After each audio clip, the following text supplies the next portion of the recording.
Rebonsoir et on prolonge ce documentaire dans Droit de suite ce soir en s'interrogeant sur la reconstruction du Rwanda 22 ans après que ce pays ait connu l'un des plus importants génocides de l'histoire. Et pour ce Droit de suite, à mes côtés, 4 invités, en commençant par la réalisatrice de ce documentaire, Sonia Rolland. Bonsoir. Bonsoir. Vous êtes née au Rwanda, à Kigali, sa capitale. C'est un pays que vous avez quitté avec vos parents pour regagner le Burundi, puis la France, juste avant le génocide de 1994. Vous avez aussi été élue Miss France, c'était pour l'année 2000. Ensuite, il y a eu le mannequinat, vous êtes devenue actrice et donc réalisatrice, on l'a vu avec ce film, et bien sûr, on va en reparler dans un instant. À vos côtés, François Loncle, bonsoir. Vous êtes ancien secrétaire d'État, député socialiste de l'Eure, ancien président de la Commission des Affaires étrangères de l'Assemblée nationale. Vous siégez d'ailleurs toujours. Et puis, vous avez participé à l'Assemblée tout au long de l'année 1998 à la mission d'information parlementaire, justement consacrée au Rwanda. En face de vous, Jean-Marie Vianney Dagui Jimana. Pardonnez-moi. Bonsoir, vous êtes ancien diplomate rwandais, vous avez été ministre des Affaires étrangères du Rwanda dans le tout premier gouvernement post-génocide de votre pays. Vous vivez désormais en exil, en France, et vous avez publié ce livre, Paul Kagame a sacrifié les Tutsis. C'est en 2009 et c'était aux éditions La Pagaie. Merci d'avoir accepté notre invitation. Paul Kagame, c'est bien sûr le président en place aujourd'hui au Rwanda. Puis enfin avec nous, Christophe Boisbouvier, bonsoir. Bonsoir. Vous êtes journaliste à Radio France Internationale, vous êtes responsable de l'émission L'Invité Afrique, ce qui vous donne l'occasion de parler chaque jour avec chefs d'État, acteurs politiques, économiques, médiatiques du continent africain. Vous collaborez par ailleurs à l'hebdomadaire Jeune Afrique. Et puis vous avez publié aux éditions La Découverte ce livre intitulé Hollande, l'Africain. Voilà, merci à vous aussi d'avoir accepté notre invitation. Un coup d'œil peut-être sur la carte pour resituer le Rwanda. Vous l'avez fait dans votre documentaire. Regardez le Rwanda, pays d'Afrique de l'Est, dans la région des Grands Lacs. Puis vous le voyez aussi, il partage des frontières avec au nord l'Ouganda, à l'est la Tanzanie, au sud le Burundi et à l'ouest la République démocratique du Congo. Voilà pour la géographie. Sonia Rolland, j'imagine qu'en tournant ce documentaire, ce film, il y avait peut-être et même surtout une quête personnelle vous concernant, non? Oui, puis surtout l'envie de parler différemment du Rwanda parce que on connaissait pas vraiment l'évolution de ce pays depuis 20 ans. On ne savait pas vraiment ce qu'était devenu le Rwanda depuis.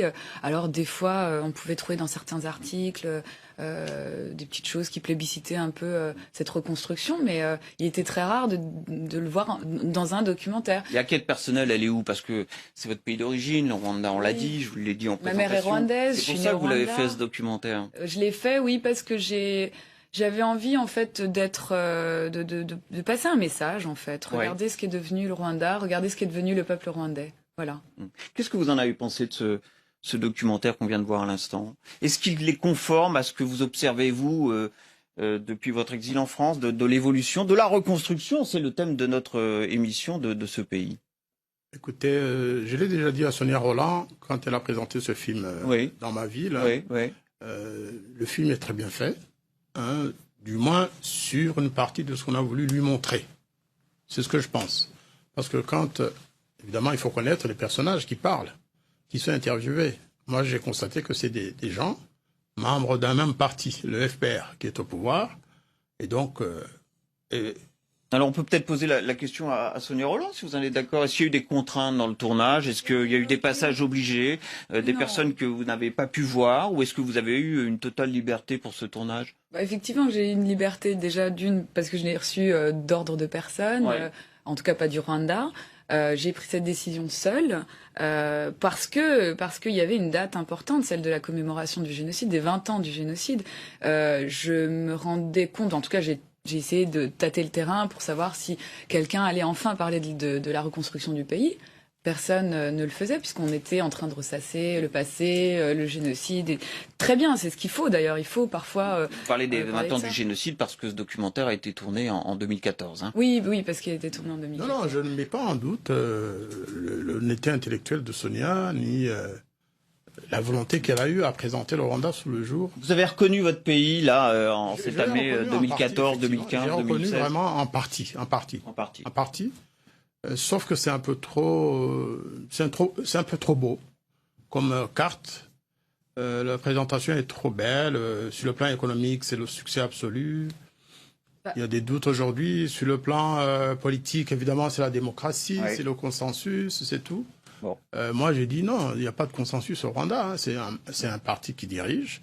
Maintenant, M. Kagame sait saupoudrer son espace. Hein. Il met qui il veut. Mais si on demandait à des Rwandais, hein, si on les mettait en dehors du Rwanda et qu'on les laissait parler, ils vous diraient plein de choses. Ça aussi, c'est pas tout à fait la même chose que ce que vous avez vu dans ce documentaire, selon vous. On va vous demander notre avis à François Loncle ou à Christophe Boisbouvier. Qui veut commencer? François Loncle? Moi, vous avez reconnu ce pays dans ce documentaire, la reconstruction de ce pays, ça vous paraît juste que ce qu'on a vu là? C'est un documentaire passionnant, 20 ans après le génocide. Ouais. Je trouve qu'il est bien écrit. Les témoignages sont très intéressants. Il y a des témoignages variés, puisqu'il y a des sociologues, il y a des universitaires, il y a la ministre des Affaires étrangères, et les gens qui s'expriment. Très franchement, j'ai beaucoup aimé ce film, au point que, vous savez, mon intérêt pour l'Afrique, je rêverais de faire en sorte que la France et le Rwanda se réconcilient le plus vite possible, car c'est un pays passionnant. Par rapport à ce que dit notre ami, l'ancien ministre du Rwanda, je tiens tout de suite à indiquer que parmi les 10 pays au monde, qui ont connu la plus forte croissance depuis 15 ans, il y a 5 pays africains, l'Angola, l'Éthiopie, le Mozambique, le Rwanda et le Tchad. Donc c'est incontestablement une réussite économique. Et ce qui est le plus passionnant, je trouve, dans le film de Sonia Rolland, c'est toute la tentative imparfaite, qui n'est pas terminée, de réconciliation. Tout ce qui est entrepris pour la réconciliation, pour effacer la coupure ethnique, et y compris en termes de justice locale, quoi. J'ai trouvé ça passionnant. Alors, Christophe Boisbouvier, entre les réserves émises juste à côté de vous, et puis ce qui vient d'être dit de ce côté de la table, qu'avez-vous envie de dire concernant ce qu'on a vu dans ce documentaire, cette fameuse reconstruction du Rwanda? Ce Rwanda que j'ai connu à l'époque du génocide et que j'ai retrouvé pour le 20e anniversaire. Oui. Donc j'ai eu la chance, entre guillemets, si j'ose dire, de le connaître en 94 et ensuite en 2014. Je crois qu'il y a 3 choses qu'on peut dire sur le Rwanda très très vite. Il y a le traumatisme terrible de l'une des grandes apocalypses du XXe siècle. Oui. Et de 1 million de morts en 100 jours. Hein. Voilà. Il faut rappeler ce chiffre, il est très important. Il faut que tout le monde l'ait en tête entre avril 1994 et juillet 1994. Absolument. De ce point de vue, il y a des images très fortes dans votre film, Sonia Rolland. Évidemment, je ne reviens pas sur les images des massacres, mais le 20e anniversaire a eu lieu dans le grand stade de Kigali, et il y a un moment où vous voyez d'ailleurs les images dans le film, où des femmes crient leur douleur et sont évacuées. Je l'ai vécu comme elles, comme vous, en direct, c'est épouvantable. C'est épouvantable. Et ça donne une mesure de ce que les Rwandais ont vécu il y a 22 ans. Ça participe, ce genre de réunion, ce fameux stade, cette fameuse cérémonie participe aussi à la reconstruction, au deuil finalement. Bien sûr. Hein, finalement, le mot d'ordre dans l'impression que on pardonne mais on n'oublie pas. On pardonne mais on n'oublie pas. Ces cris de douleur sont nécessaires pour les femmes qui les vivent, parce que ça leur permet de survivre après, hein, de continuer à vivre. Deuxième chose, Deuxième chose, l'économie. Oui. La reconstruction, c'est vrai. Oui. C'est une franche réussite. Ouais. Je mettrai un bémol tout de même. C'est que les dernières statistiques sont contestées, comme vous le savez. Il y a une polémique depuis 3 mois, depuis Noël, sur le fait que le Rwanda ait changé les bases de ces dernières statistiques sur le seuil de pauvreté, et le fait que l'institution britannique qui travaillait habituellement avec le Rwanda, Oxford Policy Management, ait refusé pour la première fois cette année de valider les chiffres officiels sur les statistiques de la pauvreté au Rwanda. Mais on estime aujourd'hui dans le documentaire qu'il y a malgré tout, encore 30% de la population qui vivrait en dessous du seuil de pauvreté aujourd'hui dans le pays. Alors, ce bémol enlevé, c'est une réussite économique. Mais il reste un certain nombre de problèmes à régler sur ce seuil de pauvreté, sur le taux de corruption aussi, dont on ne parle pas assez.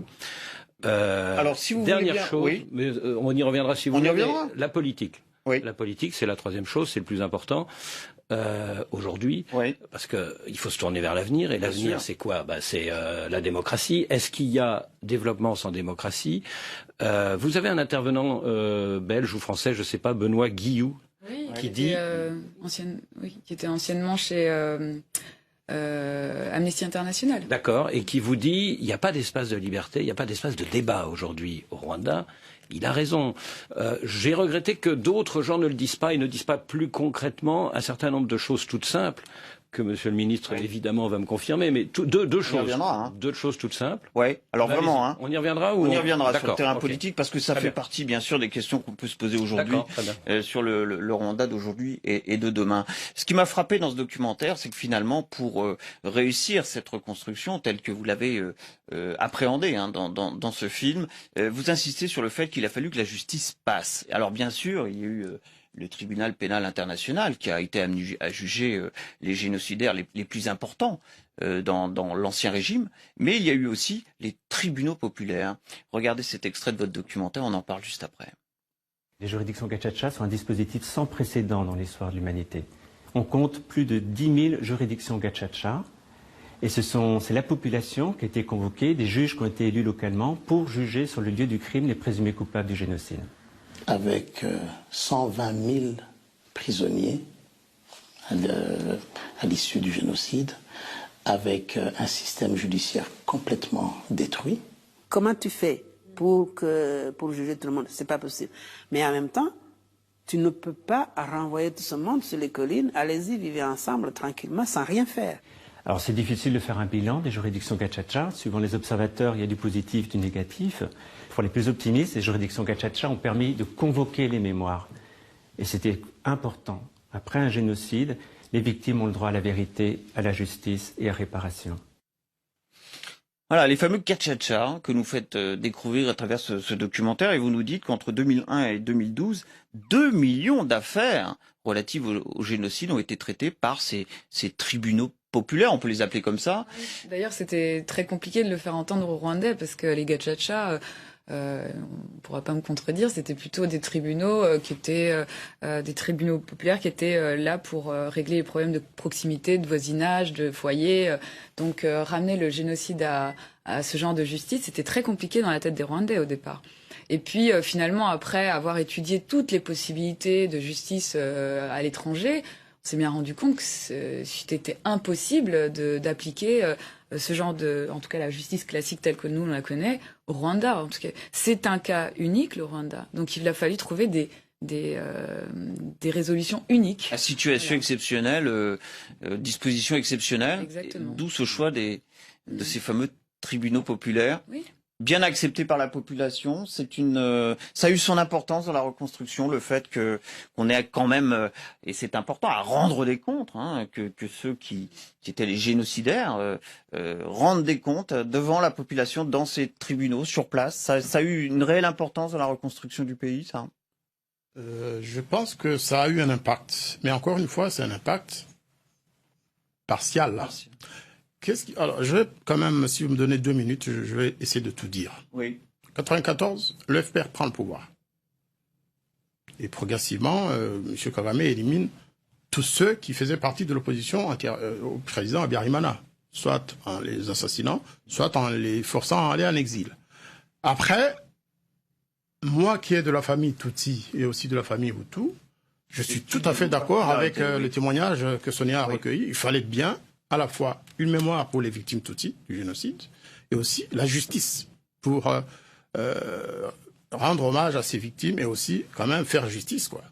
Mais ce qu'on oublie souvent de dire et qui manque beaucoup dans ce film, c'est que le Front patriotique rwandais du président Kagame, depuis 90... Le fameux FPR. Le FPR a commis des crimes abominables, des crimes contre l'humanité, déclarés comme tels par les Nations Unies. Déjà en 94, j'ai été le premier à recevoir un rapport d'un certain M. Garsoni, alors qu'on venait seulement d'arriver à Kigali. Mais depuis juillet jusqu'en septembre, les militaires du FPA venaient de massacrer plus de 30 000 Hutus dans 3 régions du pays seulement. Et puis ça n'a pas arrêté. Ça s'est étendu sur tout l'ensemble du territoire. 96, le rapatriement des réfugiés par la force. Là, les Nations Unies, le rapport des Nations Unies, aussi bien à l'époque de Garreton que en 2010, le rapport Mapping, qu'on l'appelle, il y a eu plus de 300 000 personnes massacrées, détenues Hutus. Alors moi, pardonnez-moi, aujourd'hui on est 20 ans après. On travaille aujourd'hui sur la réconciliation du Rwanda. Ne se fait pas en un seul sens. Le FPR est au pouvoir, vous l'avez dit. Hein, tout à fait. Si vous donc c'est lui qui l'a mené aussi cette. Moi j'ai la chance d'avoir les deux dans ma famille et de parler aux deux. Oui. Et je soutiens les deux, je participe aux commémorations pour les deux groupes. Parce que j'ai perdu des membres de ma famille dans les deux. Excusez-moi les Hutus n'ont pas le droit d'organiser des commémorations parce qu'on les taxe automatiquement de négationnistes lorsqu'ils le font, aussi bien au Rwanda qu'à l'extérieur. À plusieurs reprises à Bruxelles et à Paris, nous avons essayé d'organiser des commémorations pour toutes les victimes. Hein. Nous, on ne dit pas les victimes Hutus. Nous avons une association, c'est Ibuka Bosse et Ringira Bosse. Mémoire pour tous et justice pour tous. Et on nous taxe de négationnistes. En plus, la justice... Les Hutus au Rwanda, aussi bien au Gachacha, côté payeur, le tribunal international d'Arusha, ils n'ont pas eu le droit de porter plainte contre les assassins de leur famille, qu'ils connaissent, qu'ils croisent tous les jours. Il y a par exemple, l'ancien colonel... Alors, je suis obligé de peut-être de laisser répondre Sonia Rolland. Le massacre de Kibéo que vous connaissez en 95, en avril. Oui. Celui qui a organisé et qui était le chef des troupes qui ont commis ce massacre, il a été gradé et il est devenu général. C'est un des hommes les plus puissants du pays, alors que tout le monde sait que c'est un criminel. Donc, les Hutus, ils se taisent, parce qu'ils n'ont pas les moyens de dire non.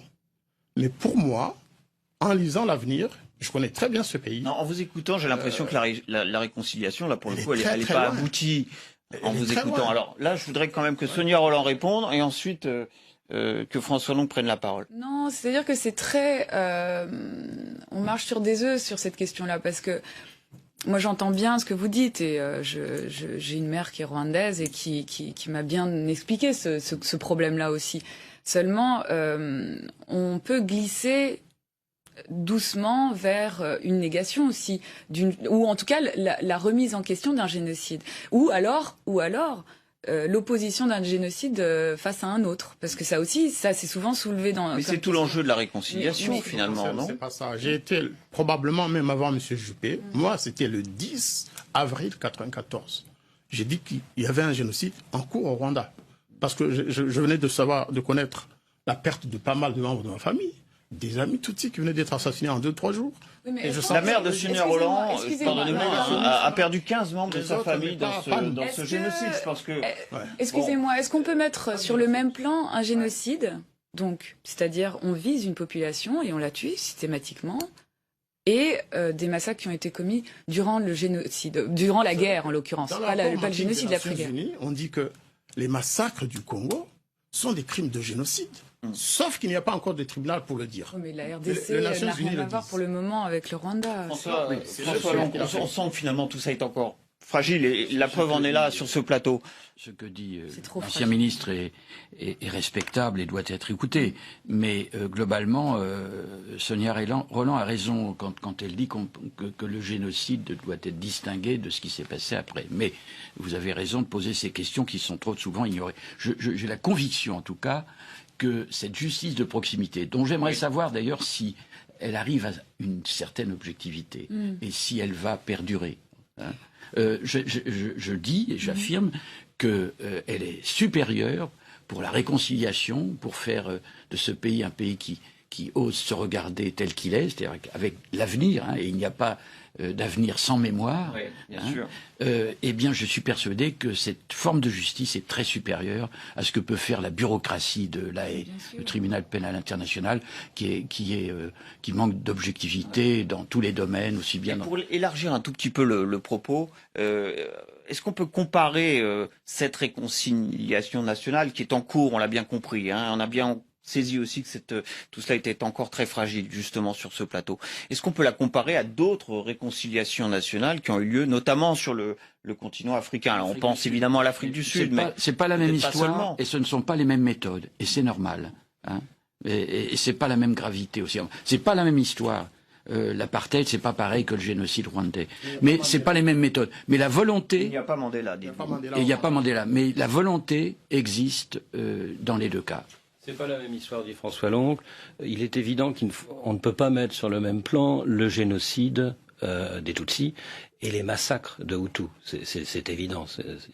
On n'est pas dans la même échelle et les Hutus n'ont pas été tués parce qu'ils étaient Hutus, alors que les Tutsis ont été tués parce qu'ils étaient Tutsis. Voilà. Ouais. Donc, et la très grande majorité des tués ont été les Tutsis. Mais il n'empêche. En rappelant que vous êtes d'origine Tutsi, votre mère est d'origine Tutsi. Mais il n'empêche. Mais c'est important de. Mais il n'empêche. Les spectateurs qui nous regardent bien sûr, bien les choses. Bien sûr. Mais il n'empêche, il y a eu des massacres de Hutus.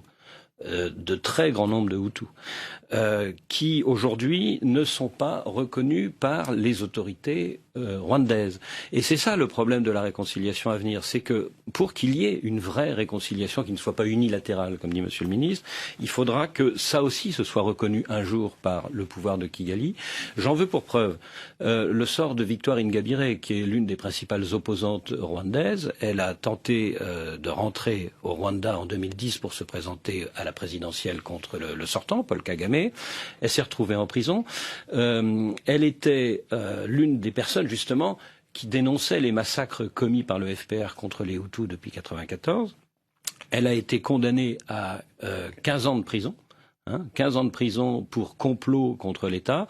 Human Rights Watch, qui est quand même une organisation internationale reconnue dans le monde entier, dit qu'il y a eu de nombreuses irrégularités dans le procès, qu'il y a eu des pressions sur un certain nombre de co-accusés qui l'ont dénoncé. Je crois que si demain on veut voir une vraie réconciliation, il faudra qu'un jour des gens comme Victoire Ingabire, il n'y a pas, par exemple aujourd'hui, il n'y a pas de parti d'opposition. Il n'y a pas de parti d'opposition. Alors là, vous nous ratez sur un terrain politique. Vous dites aujourd'hui, moi je suis pas d'accord avec la vie démocratique du Rwanda n'est pas aboutie non plus. Du parti des Verts. Laissez-moi juste finir ma phrase. Laissez-moi juste finir ma phrase. En dehors du parti des Verts, il n'y a aucun parti d'opposition qui est reconnu aujourd'hui au Rwanda et qui peut donc présenter un candidat. Nous avons une nouvelle constitution qui permet au président Kagame de se représenter l'année prochaine et de rester au pouvoir encore 17 ans. Et les États-Unis se sont... Il a été élu en 2003, pardon, par le suffrage universel. Et les États-Unis, qui sont un soutien inconditionnel du régime rwandais depuis 1994, ont affirmé solennellement leur déception vis-à-vis de cette nouvelle constitution. Leur déception, mais voilà, ça s'arrête là. Voilà, bien sûr. Sonia Rolland vous répond. Sonia Rolland vous répond. C'est pour dire que tout n'est pas simple et que la réconciliation démocratique au Rwanda, ça passe par un débat démocratique. Et la réconciliation vous passe par un débat démocratique. Ce qui ne serait pas le cas. Vous affirmez qu'au Rwanda, il n'y a pas de débat démocratique. Donc le Rwanda est une dictature. C'est Benoît Guillou qui le dit dans votre film. Benoît Guillou, c'est Benoît Guillou, c'est un contradicteur. Je vais pas. Je le laisse parler. On l'écoute et on en reparle juste après. Une démocratie, c'est pas du café soluble. Il faut du temps, il faut des étapes. Maintenant, il y a un certain nombre de principes à respecter et il faut permettre un débat contradictoire et des espaces de débat contradictoire. Or, en l'occurrence, au Rwanda, ce n'est pas encore le cas. Mais comme toute société, il faut qu'il émerge de notre société des gens, même s'ils sont peu, qui ne viennent pas, qui n'élèvent pas leur voix, pour une fois encore, pour détruire cette société, mais plus proposer les alternatives pour amener une pensée critique, logique, constructive. C'est bien. Ben voilà. C'est bien. Benoît Guillou, une démocratie, ce n'est pas du café soluble. Il faut du temps. Oui. Il faut du temps. Mais est-ce qu'on a questionné notre histoire, notre propre histoire au lendemain de la Seconde Guerre mondiale? Est-ce que nous, on a convoqué notre histoire française, par exemple? Mais, vous savez... Est-ce qu'on n'a pas mis plus de 20 ans? En 2003, il y a eu... Seulement 20 ans. Parce qu'en parlant du Rwanda, c'est seulement 20 ans. Mais c'est seulement pas 20 si ans. long. On est tellement peu humble face à ce qui se passe. C'est une dictature aujourd'hui. Le mot est fort tout de même, non? Le génocide a eu lieu seulement 30 ans après l'indépendance. Il ne faut pas compter les années comme ça. Ça peut basculer en 2 jours. Le génocide? Non. En 2 jours? Non, il y a eu quand même eu tout un procédé avant qu'il arrive. Il ne faut pas dire c'est seulement 20 ans. Il n'y a pas d'excuse à faire en ce qui concerne les libertés et les droits de l'homme. Vous savez, le candidat qui s'opposait à Paul Kagame en 2003, vous savez où il est? Aussitôt après l'élection de Paul Kagame, il l'a mis en prison. Il est toujours en prison. La femme, Victoire Ingabire, qui a voulu se présenter à l'élection de 2010, elle est où? En prison. Elle a été mise en prison juste quelques mois avant, parce que tout simplement, elle a dit « Je viens m'incliner et rendre hommage aux victimes Tutsi, mais je demande aussi que la justice soit étendue aux victimes Hutus. » Alors François, on est dans une forme de transition démocratique. Non, c'est pas digne de vous, là. On est dans une forme de transition démocratique dans le cadre de cette reconstruction. Vous avez bien lu ces propos. François Long. C'est limite de la négation, il faut arrêter. Je suis de ceux qui... Oui, je crois qu'il y a beaucoup plus d'éléments dans le film qui mériteraient débat. Le temps nous manque. Mais regardez par exemple la façon dont ils essaient de régler le problème des enfants soldats. La seconde chance. L'école de la seconde chance. L'école de la seconde chance. Le problème de la diaspora. Numéro 1, l'éducation nationale. Le problème de la diaspora rwandaise. Système de santé qui couvre 92% de la population. Alors, si même vous dans voulez, les pays développés, moi, on n'a pas ce genre de choses. Ça a dû contribuer aussi à cette reconstruction. Espérant dans les progrès de ce pays attachant, je souhaite que toutes les polémiques, qu'on ne n'attise pas les polémiques, y compris d'ailleurs ici à Paris, en France, etc., comme on le fait souvent, malheureusement. Petite parenthèse, François Loncle, en quoi la France participe à cette reconstruction? On sait qu'en 2006, il y a une rupture des relations diplomatiques, parce que le juge Bruguière avait lancé 9 mandats d'arrêt contre des proches de monsieur Paul Kagame, et ensuite, eh bien, il a fallu 3 ans pour à nouveau renouer les relations diplomatiques. C'était sous Nicolas Sarkozy. Où en est-on aujourd'hui? Est-ce que la France participe à cette reconstruction? Une fois de plus, il y a eu dans la politique africaine, tout gouvernement confondu, des têtes à queue qui n'ont pas cherché à résoudre les problèmes de fond et l'établissement d'une relation qui devrait être bien meilleure avec le Rwanda. Donc je pense qu'il faut tout faire aujourd'hui justement pour éviter de mettre de l'huile sur le feu et voir de quelle façon on peut rejoindre une vraie relation franco-rwandaise qui serait vraiment salutaire, et puis faire en sorte qu'on s'adresse aux bonnes personnes et que ce soit des bonnes personnes qui rencontrent nos interlocuteurs. Sur le plan économique, il y a beaucoup à faire.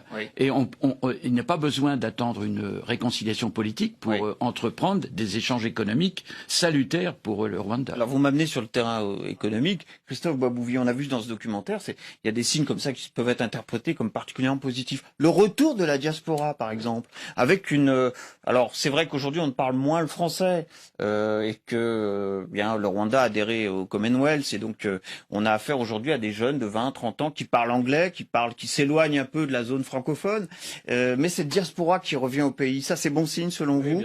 Et c'est une réalité ce qui a été montré dans ce documentaire du point de vue de la diaspora? Ce qui m'a intéressé d'ailleurs dans votre film Sonia Rolland, c'est que beaucoup de gens parlent français. Alors la question, puisque vous savez en effet que depuis maintenant plus de 5 ans, depuis 10 ans même, les petits enfants rwandais apprennent en priorité l'anglais à l'école, c'est-à-dire que c'est devenu la règle. Pour aller vite, le Rwanda est passé du français à l'anglais, et que le français n'est plus enseigné que comme 3e langue, derrière le Kinyarwanda et l'anglais. Voilà. Les anglo-saxons font tout pour garder cette exclusivité dans la relation. Voilà. Alors, il faudrait peut-être aussi mettre les points sur les i. C'est d'ailleurs l'une des raisons de l'engagement de Mitterrand auprès du régime Habyarimana en 90. C'est qu'il fallait garder le Rwanda dans la zone francophile. Et la diaspora, c'est positif, c'est un vrai signe. La diaspora, c'est un signe de redressement. Sur le bon chemin. J'ai juste cette question et cette interrogation. Est-ce que le Rwanda va rester bilingue, français-anglais? Est-ce que le Rwanda va complètement abandonner le français et passer à l'anglais? Est-ce que le bilinguisme peut être un outil, un plus pour le développement de ce pays? Sonia Rolland, ça va être la dernière minute. Je vous l'offre parce que c'est quand même, on a parlé de votre travail. Est-ce que je peux dire quelque chose? Ah non, attends, alors vraiment 20 secondes. Vraiment. Sur la diaspora, effectivement, c'est une très bonne chose. Il y a beaucoup de jeunes gens qui rentrent au Rwanda. Il y a des milliers qui partent aussi.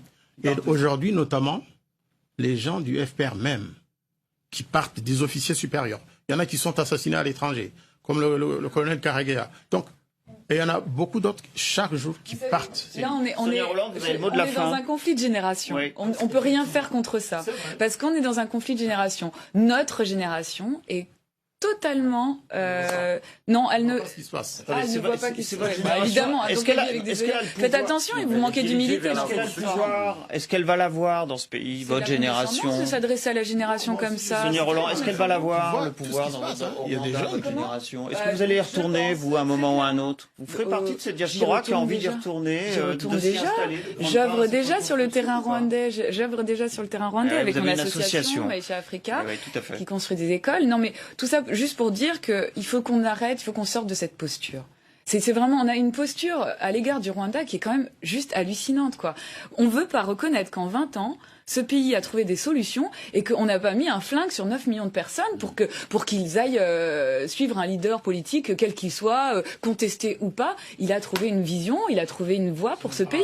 Ben, c'est pas simplement un paradis. Ça sera le mot de la fin. Je peux pas aller plus loin, Sonia Rolland. Non, excusez-moi, juste, je terminerai sur ça. Oui. Je dirais, il faut cesser de rester dans la posture. On n'a pas le droit de parler du Rwanda? On en a parlé pendant un peu plus de 30 minutes. Merci vraiment, merci à tous les quatre d'avoir participé à ce droit de suite, animé, passionné, où bien nous nous interrogions ce soir sur la reconstruction de ce pays, le Rwanda, 22 ans après le terrible génocide de 1994. Vous pouvez bien entendu revoir cette émission sur notre site lcp.fr, réagir également sur #DDS, c'est notre adresse Twitter. Rendez-vous à tous pour un prochain droit de suite avec son documentaire et son débat. À bientôt.